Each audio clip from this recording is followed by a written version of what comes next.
Pemirsa yang budiman, akhir-akhir ini telah tampil suatu fenomena sosio-budaya yang menurut saya cukup unik dan cukup menarik. Seolah-olah datang secara mendadak tanpa diduga-duga, ada suatu jenis musik yang sekonyong-konyong itu menjadi populer. Bahkan jenis musik ini semula kurang diperhatikan oleh masyarakat, tapi mendadak kini jenis musik ini menjadi populer. Jenis musik ini adalah, kalau saya boleh menggunakan perkataan saya sendiri, mungkin keliru, tapi itu ada jenis musik yang bernuansa spiritual Islam. Dan musik ini berakar di pesantren-pesantren. Nah, malam ini kita beruntung akan berjumpa seorang tokoh narasumber, seorang budayawan, cendekiawan, agamawan, yang mungkin tidak perlu saya sebut namanya, nanti Anda akan lihat sendiri, dan karena insan ini tanpa perlu disebut, dia adalah insan yang paling dikenal di persada Nusantara ini. Tapi hari ini beliau berkenan tidak tampil sebagai jabatan yang tertinggi di Republik Indonesia ini, tapi sebagai seorang budayawan, cendekiawan, dan agamawan tadi. Beliau akan mengajak kita untuk menelusuri latar belakang jenis musik spiritual Islami ini yang kini sedang populer di tanah air kita. Salah satu lagu itu akan kita tampilkan di sini sebagai contoh. Menurut pendapat saya, lagu ini termasuk yang terindah yang pernah dicipta oleh manusia dalam sejarah budaya dan peradaban manusia ini. Lagunya sederhana, tapi karena sederhana, dia ini sangat menyentuh. Dan nanti Anda akan dengar di samping musiknya, syairnya pun luar biasa.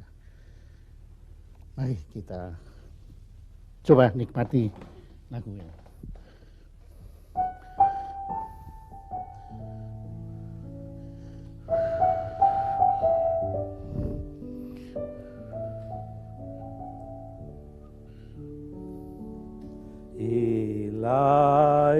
Ilailas tulil firdausi a'la wala aqwa ala naril jahimi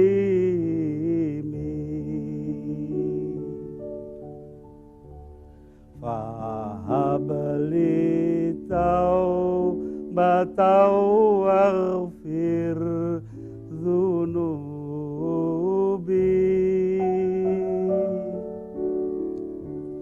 fa innaka ghafirudz dzambil azimi. Wahai Tuhanku, aku bukanlah orang yang layak masuk surga, tetapi aku juga tidak kuat dengan api neraka. Karena itu berikan kepadaku kekuatan bertobat dan ampuni dosa-dosaku. Karena hanya Engkaulah yang mampu mengampuni dosa-dosa yang besar. Sajak ini dibuat oleh penyair Abu Nuwas, di negeri kita terkenal dengan nama Abu Nawas. Memang dia tokoh yang jenaka ketika hidupnya, tetapi pada tahun-tahun terakhir sebelum meninggal, dia adalah seorang sufi besar. Dan sufi besar ini tampak nyata di dalam kedua kuplet yang saya dengungkan di atas.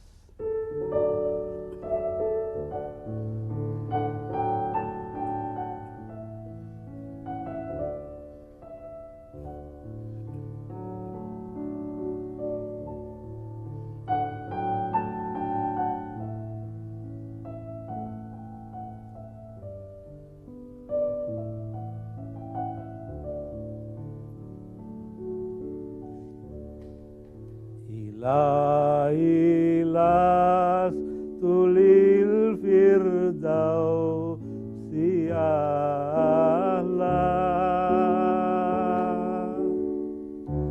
wala aqwa ala naril jahimi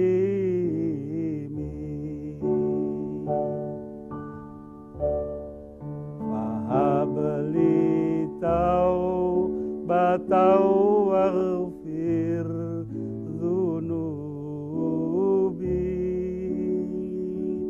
fa innaka ghafirudz dzambil azimi. Sajak ini sudah berusia lebih dari 1200 tahun yang menunjukkan betapa indah dan bagusnya sehingga mampu bertahan sekian lama itu. Terima kasih Gus, indah sekali. Ya. Oh jadi Abu Nawas itu pernah betul-betul hidup Gus ya? Iya memang. Di situ. Hanya di kita diambil jenakanya saja. Iya. Padahal dia pada saat terakhir adalah orang yang menjadi sufi besar, yang begitu dekat dengan Tuhan. Karena itu dia berani menyatakan kepada Tuhan bahwa dia tidak pantas masuk surga, tapi dia juga tidak kuat dengan api neraka. Ini adalah cerita jiwa yang benar-benar berdasarkan pada pengalaman hidupnya. Nah, sajak ini dinyanyikan atau dikemukakan sebagai apa yang dinamakan pujian di surau-surau dan masjid-masjid pondok pesantren di beribu-ribu desa di negeri kita hingga saat ini. Iya. Itu datangnya ke Indonesia lagu ini dahulu sekitar tahun berapa? Wah, tidak tahu persis saya, tapi saya rasa sudah sekitar 5 abad yang lalu. 5 abad yang lalu. Ya.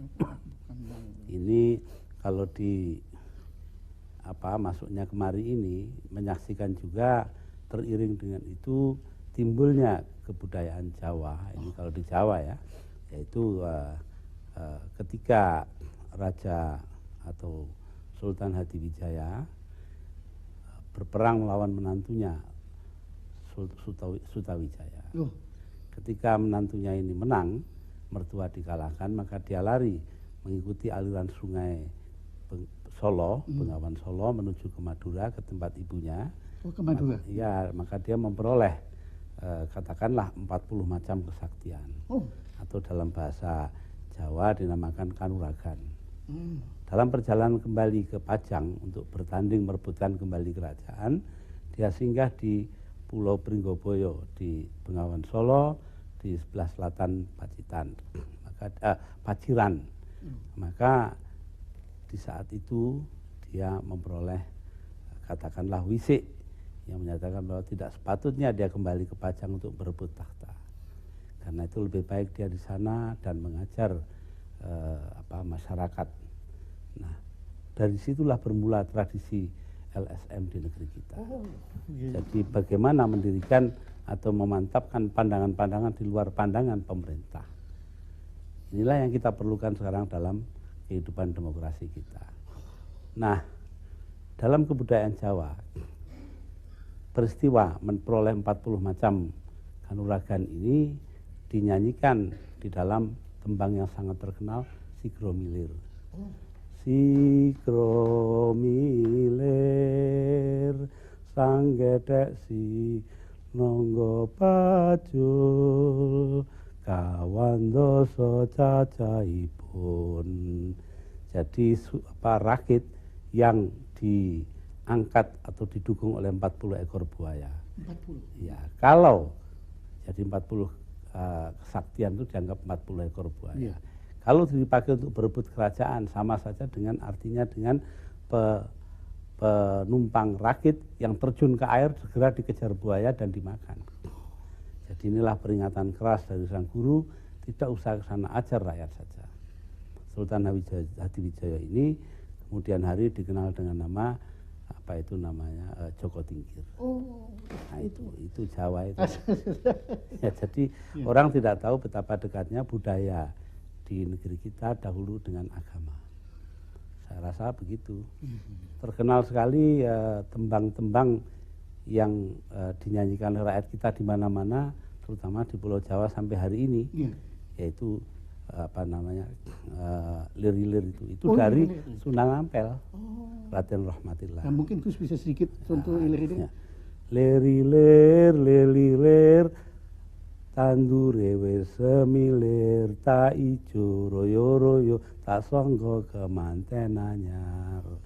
Itu adalah pembudayaan Jawa daripada kenyataan hidup yang dibawakan oleh agama. Dibungkus dalam rumusan-rumusan agama, tapi kemudian dibuat kerangkanya atau bingkainya dalam bingkai budaya setempat.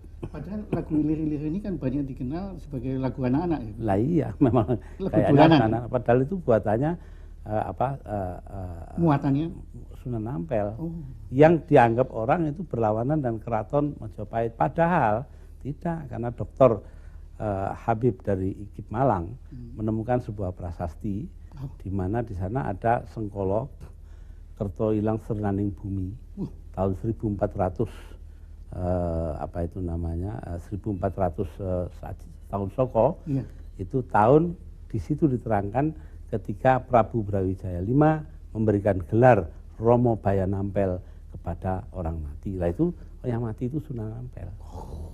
Jadi dekat sekali hubungannya dengan kerajaan. Kalau tidak kan tidak akan diberi gelar seperti itu.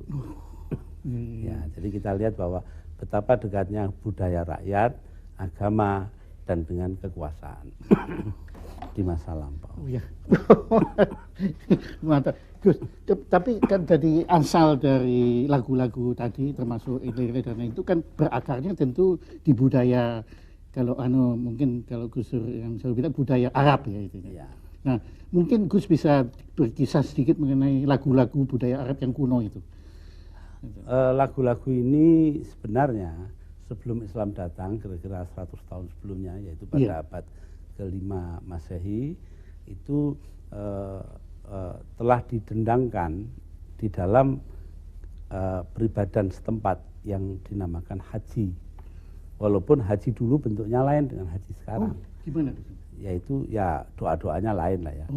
Tapi bahwa ada mengelilingi sebuah Ka'bah atau cubicle, sebuah segi empat, tetap seperti dulu. Nah, sajak-sajak yang terbaik tiap tahun itu ditulis di atas kulit kambing dan digantungkan di Ka'bah sebagai tanda daripada puncak sastra yang dicapai waktu itu. Jadi semacam eksibisi gitu. Ya, nah ini Al-Mu'allaqat ya, itu adalah 7 Al-Mu'allaqatus Saba', 7 buah sajak yang tergantung di dinding. Itu merupakan puncak dari sajak-sajak bahasa Arab, dan itu semua terjadi sebelum Islam. Jadi dapat kita katakan bahwa makanya saya katakan itu sejarah sajak Arab, bukan sajak Islam. Islam bisa pakai bahasa Indonesia, bahasa Jawa, tapi bahasa Arab. Tapi ini sajak Arab. Jadi Islam itu universal. Universal. Nah, ketika kemudian Islam mengalami memunculkan zaman keemasan pada budaya Arab ini, maka lahirlah pada abad kedua Hijri ya, atau ke-89 Masehi, itu namanya seorang ya saya tidak tahu apa namanya itu kategorinya, karena dia itu seorang penyusun kamus pertama dalam bahasa Arab.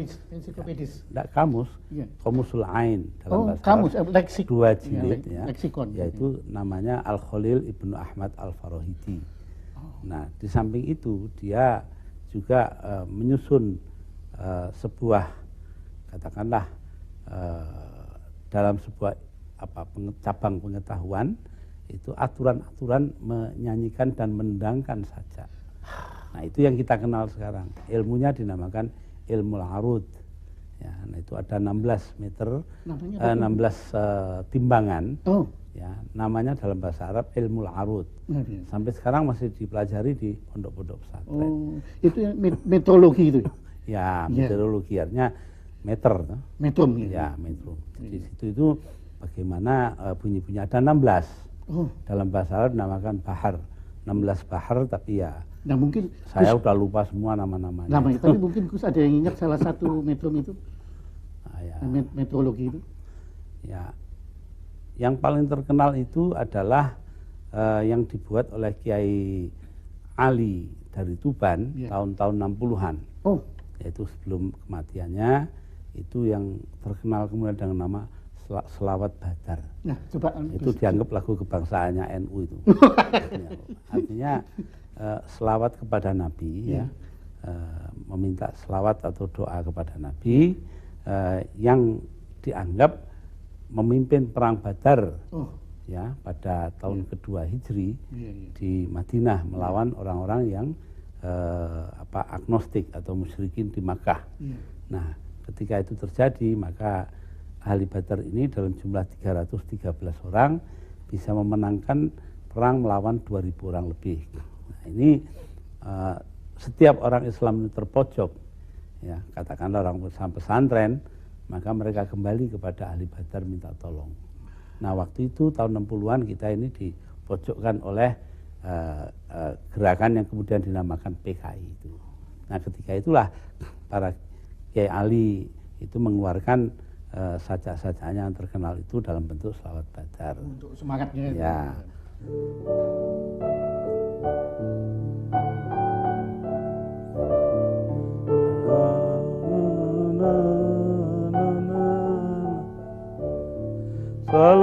Salatullah, salamullah ala Yasin Habibillah.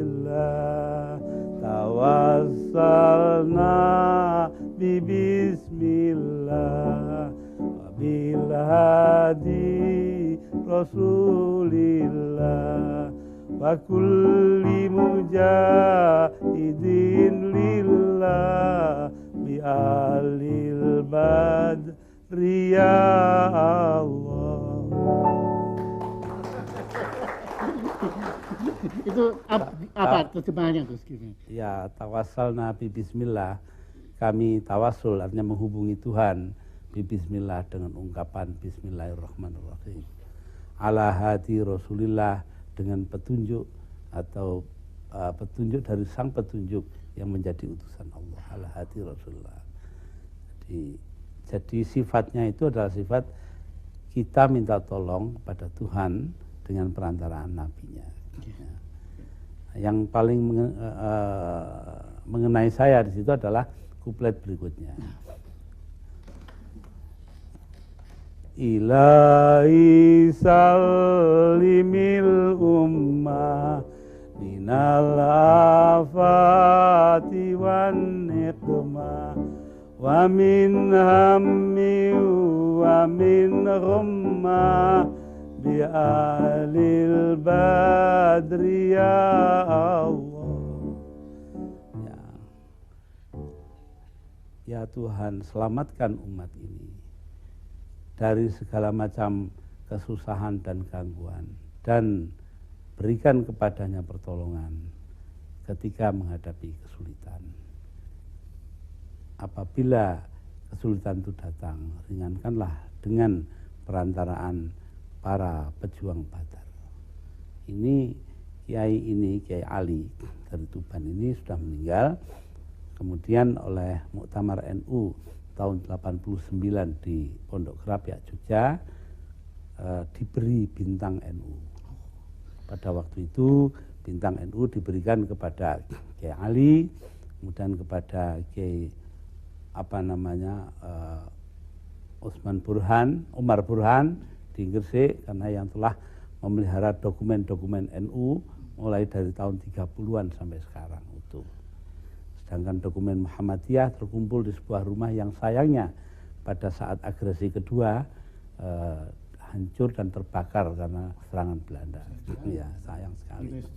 Ya, kemudian di samping itu juga kepada bintang NU kepada almarhum Bapak Kiai Yasin Yusuf dari Blitar yang selama 40 tahun lebih telah mengabdikan hidupnya seluruhnya kepada penyebaran agama Islam dan penyebaran NU.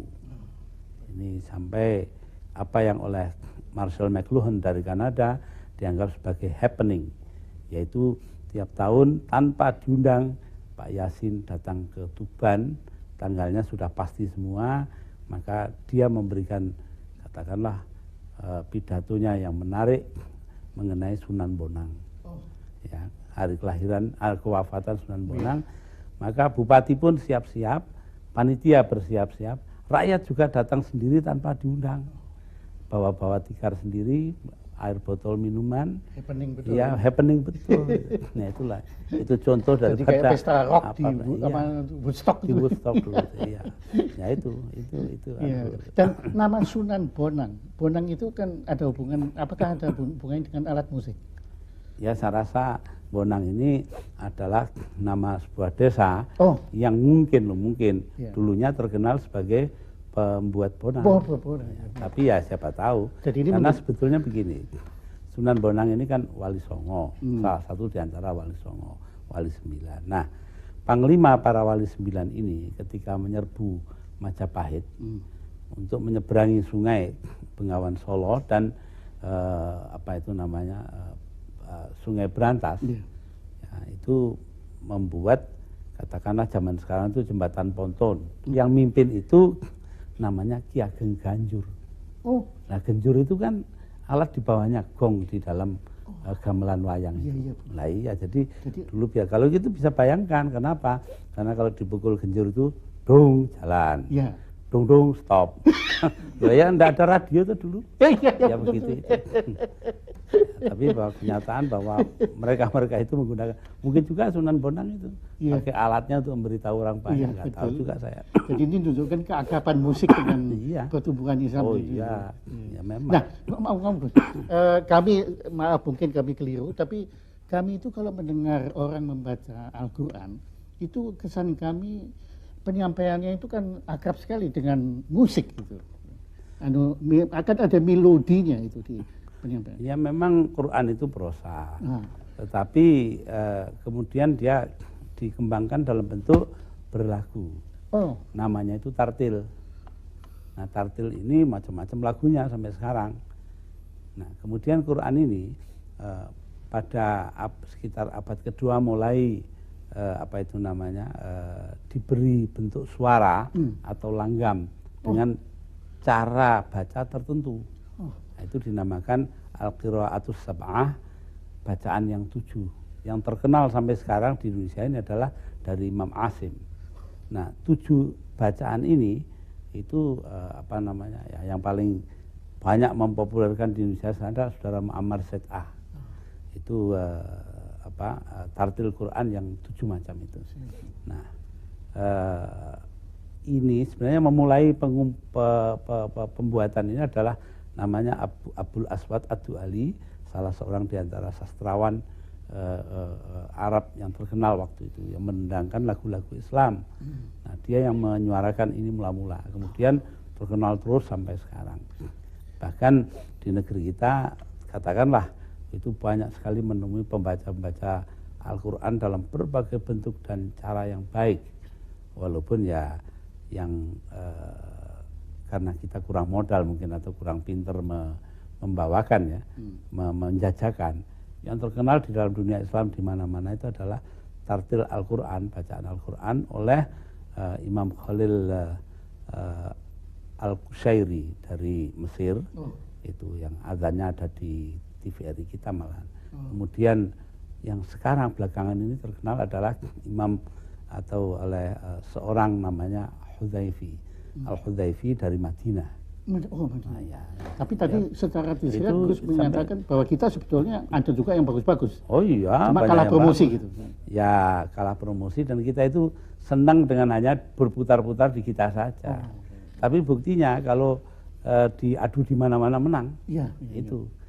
Ternyata diantaranya baru-baru ini saya mengikuti sudah sebagai presiden ini sebuah acara di mana pembaca Al-Qur'annya adalah pemenang pertama pada perlombaan membaca Al-Quran di Turki 2 tahun yang lalu. Nah itu kan satu. Itu pernah ada satu anekdot mengenai seorang guru yang ngajar lafal itu. Ya itu kita harus tahu. Di Quran itu ada yang dinamakan wakaf. Wakaf itu berhenti ya. Berhenti. berhenti. titik. Ya titik ya, berhenti di situ, tarik nafas, mulai lagi yang baru. Ya. Tetapi ini dalam segi tata bahasa, walaupun berhenti itu masih tetap diberi vowel. Ya. Dalam hal ini kasroh di bawah, seret di bawah itu. Ya. Nah itu bacanya i. Ya, jadi ini ceritanya orang-orang pesantren nih yang ceritakan sama saya itu, pada saya itu Kiai Ma'ruf Amin. Ya, ila fi Quraisyin ila fihim rihlatas syita'i was-shaif. Itu begitu karena ada wakaf was-shaif. Tapi tulisannya was-shaifi, ada i-nya ya. Nah, jadi bolak-balik santrinya itu berpegang pada aturan ini. Rihlatas syita'i was-shaifi. Rihlatas syita'i was-shaif. Rihlatas syita'i was-shaifi. Sampai berkali-kali kita akhirnya kiainya jengkel. Ayo ulang sekali lagi. Rihlatas syita'i was-shaif. Baru shaif itu bibirnya dipegang. Nah begini was-shaif ya. Nah, santrinya mengangguk ya, dilepas V. Tersimpan ini.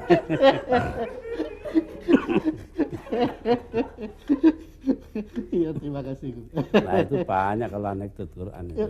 Anekdot pesantren itu banyak. Iya, banyak itu umpamanya. Ada lagi Gus? Quran ada yang baca. Kayaknya Abdul Qadir kan itu lah membaca innaka ala kulli syai'in qadir gitu. Nah, Qadir itu lain dengan Abdul Qadir, tapi ya santri kan nggak ngerti bedanya ya. Innaka ala kulli syai'in, diam dia. Nggak berani terusin kan. Kan disangka nama kiainya itu. Misalkan Kiai Qadir. Lama-lama kiainya bilang, innaka ala kulli syai'in qadir gitu. Diulang. Innaka ala kulli syai'in Kiai. Ini dongengnya pesantren. Jadi Gus, suasana hidup di pesantren itu sebetulnya penuh riang gembira. Iya ya. Ya seperti yang lain lah ya. Sebetulnya pesantren itu cari tempat. Balapan cari tempat. Jadi terus ayo semua ya itu. Balapan cari tempat. Iya, kalau kiainya pintar itu malah ya di tengah-tengah pengajian yang membosankan itu dia bisa membuat katakanlah lelucon atau apa yang menarik sehingga muridnya tetap bangun.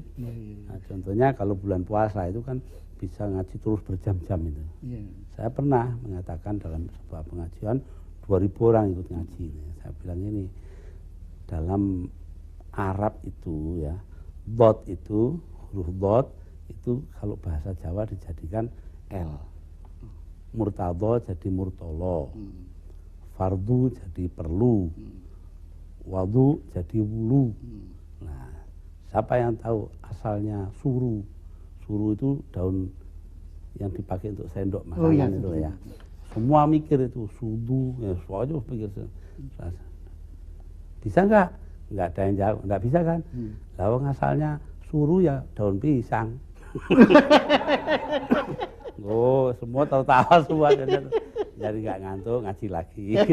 Harus bisa gitu. Yang terkenal itu kalau di pesantren biasanya baca kitab itu faslun, fasal gitu. Nah kalau macam saya, kalau saya lihat ngantuk santrinya ya, faslun, ono pas ning alun-alun. Itu juga humor itu. Jadi akalnya ada aja. Ya harus bisa itu, kalau enggak payu. Pidato juga demikian, pidato harus bisa. Jadi sebetulnya mirip konsepnya Walt Disney ya, jadi penyampaian informasi, edukasi dengan humor. Iya harus begitu.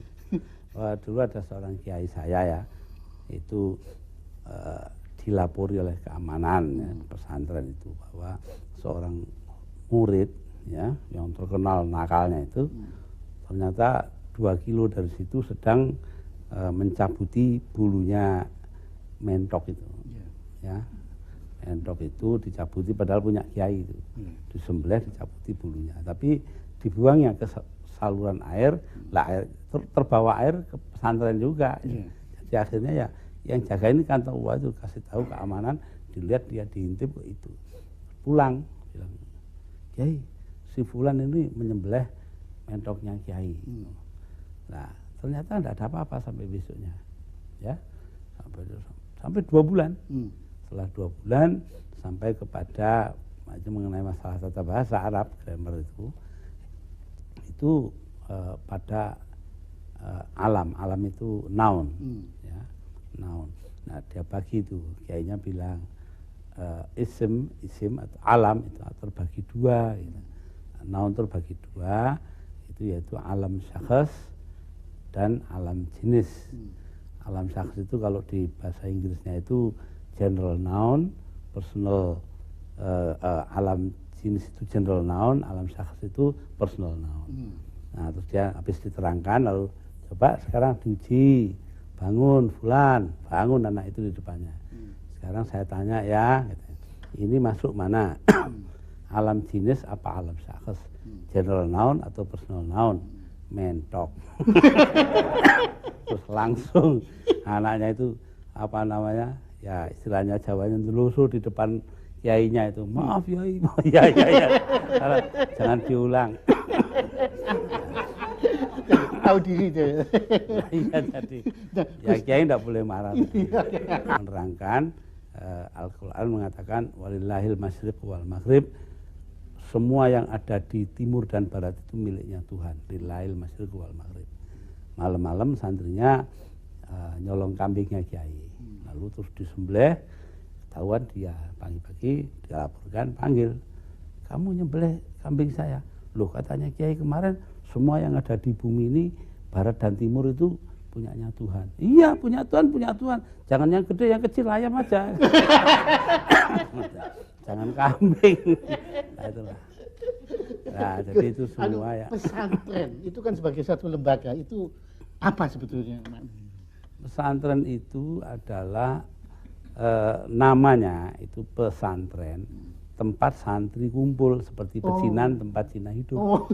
Nah itu asalnya itu kan gitu, dari bahasa Pali, bahasanya Tripitaka itu kitab suci Buddha. Karena ini adalah tempat di mana para santri, yaitu sarjana-sarjana kitab suci kumpul, tapi kemudian diislamkan menjadi sarjana Islam. Gitu. Nah, itu tempatnya situ. Nah mereka berkumpul dengan raja-rajanya, dengan kiai-kiainya di situ, yang hidup bagaikan raja itu. Nah sebenarnya pesantren yang kuno itu mengambil pola wayang.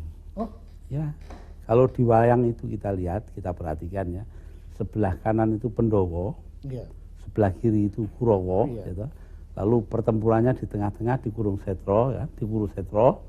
Nah itu kalau wayangnya kan tengah-tengahnya itu apa tebok itu apa namanya tempat beradunya itu, tengah, pinggir kanan itu adalah Pendowo, pinggir kiri itu Kurowo kan. Artinya Kurowo itu siapa? Bukan bandit dalam arti kayak film barat gitu, enggak. Tapi adalah orang yang belum mencapai kesempurnaan, belum bisa mengalahkan hawa nafsu. Nah itu dalam bahasa tasawuf namanya salikun, orang yang sedang mengambah, yang sedang ngambah, sedang mencapai, ya. Aspiran dalam bahasa asingnya itu. Nah kalau yang pendawa itu adalah yang telah sampai, telah mencapai kesempurnaan. Nah, itu dalam bahasa tasawufnya namanya wasilun, yang sudah sampai, arife gitu. Nah, iya ya toh. Jadi antara yang sudah sampai dan yang masih dalam perjalanan.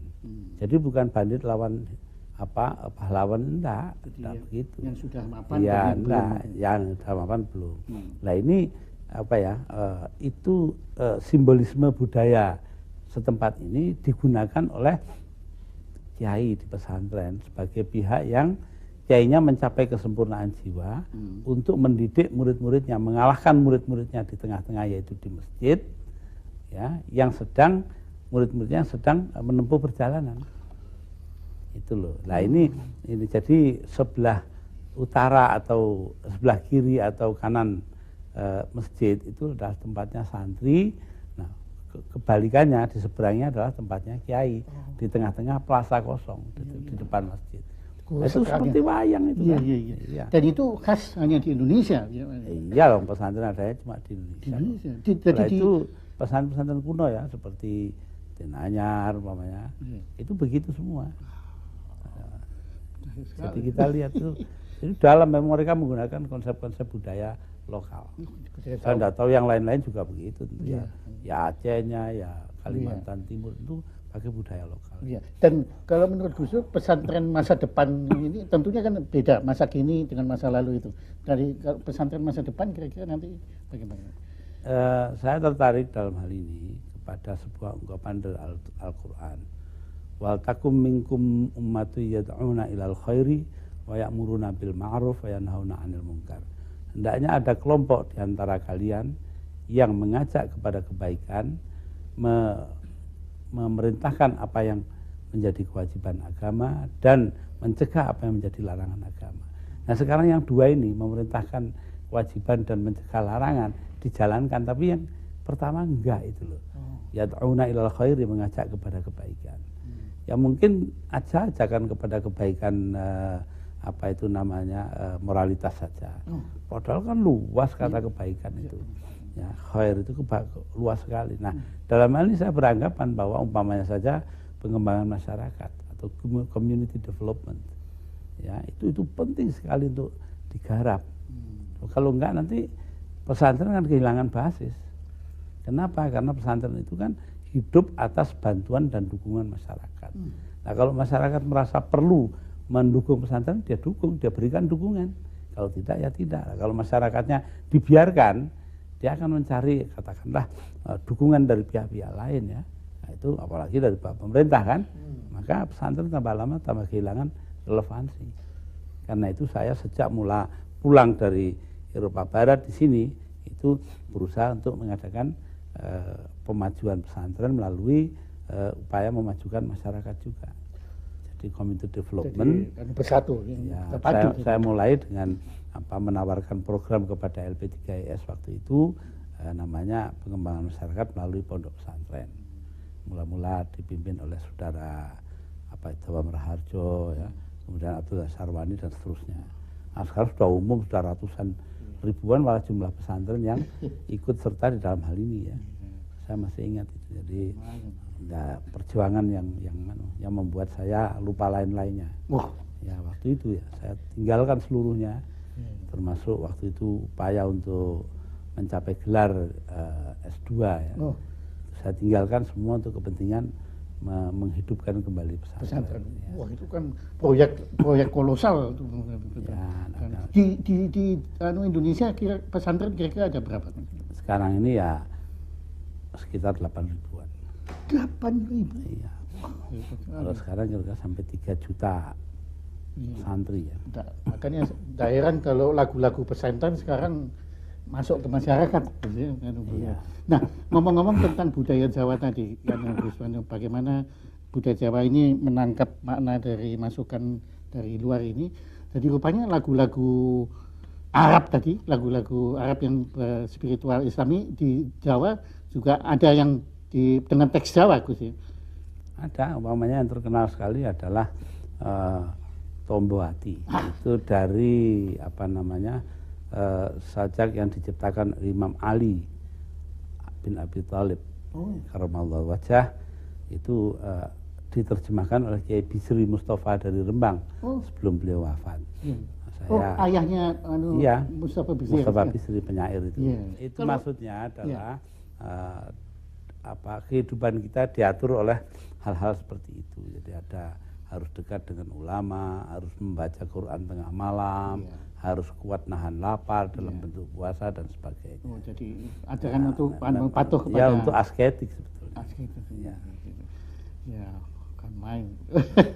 Nah, mungkin sebagai penutup mungkin ada yang masih kami perlu ketahui lagi Gus mengenai. Ya kami yakin masih banyak, tapi kira-kira ada yang perlu kita ingat. Ya itu tergantung senengannya. Saya kebetulan karena bersekolah di Fakultas Sastra jurusan Arab di Universitas Baghdad, itu selama 4 tahun itu diharuskan menghafalkan 2.500 kuplet. 2.500? Ya, setiap tahun 625. Ampun. Saja Arab itu ya, baris atau bait namanya. Nah itu banyak yang ingat, tapi ya banyak juga yang sudah lupa. Nah, banyak yang potongan-potongan. Tapi yang paling mengesankan pada saya adalah sebuah sajak yang dibuat oleh An-Nabi wa Az-Zubyani di luar yang itu. Ya, di luar itu yaitu namanya Al-I'tidhariyat atau Apologia. Sebagai seorang pemimpin suku, dia itu melihat bahwa ada anggota sukunya yang berontak kepada Raja An-Nu'man kedua, yaitu seorang Raja Fazal Arab di Irak yang tunduk kepada Raja Khosrow dari Persia. Nah, si Raja Nu'man ini marah lalu mengeluarkan perintah semua orang Sufyan harus dibasmi. Nah, ini sedih sekali dia. Kenapa? Karena dengan begini lama-lama bangsanya bisa punah, sukunya itu. Lalu diam-diam dia menyelinap ke kota dan dia masuk ke istana, dan di sana dia mengajukan i'tizar atau apologianya kepada Nu'man kedua itu, dan i'tizarnya diterima. Ada 12 bait ya. Kalau saya bawakan semua terlalu membosankan, tapi ada yang baik itu adalah ada 3 bait yang terakhir ya. Walasta bimustabiqin akhon la talumu ala syu'athin ayyur rijali muhazzabu. Engkau bukanlah orang pertama yang menyakiti saudaranya. Itu gilanya itu. Ya, lalu kalau dipikirkan benar-benar, memang adakah orang yang sopan di dunia ini? Saking putus asanya dia itu. Wa in kuntu madluman fa'abdun zalamtahu wa in kunta dza'udba famithluka yu'tibu. Kalau aku teraniaya, ya mau bagaimana lagi? Aku kan hanya seorang hamba yang kau aniaya.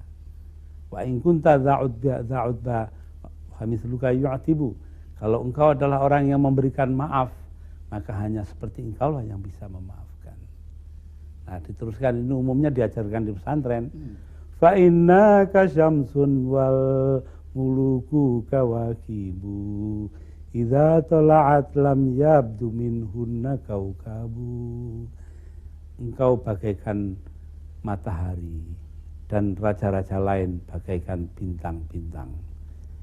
Kalau matahari ini bersinar di langit, maka hilanglah bintang-bintang yang ada. Nah, terus dia dapat emas banyak, nggak jadi dimatikan. Demikian kita telah mulai demikian banyak masukan dari Gus Dur, Kiai Haji Abdurrahman Wahid ya, tadi mengenai latar belakang lagu-lagu yang kita banyak sekarang dengar di masyarakat luas yang berakar dari kebudayaan pesantren. Maka mari kita ucapkan terima kasih sekali lagi kepada Gus Dur dengan tepuk tangan yang meriah. Terima kasih. Selamat malam. Terima kasih Gus.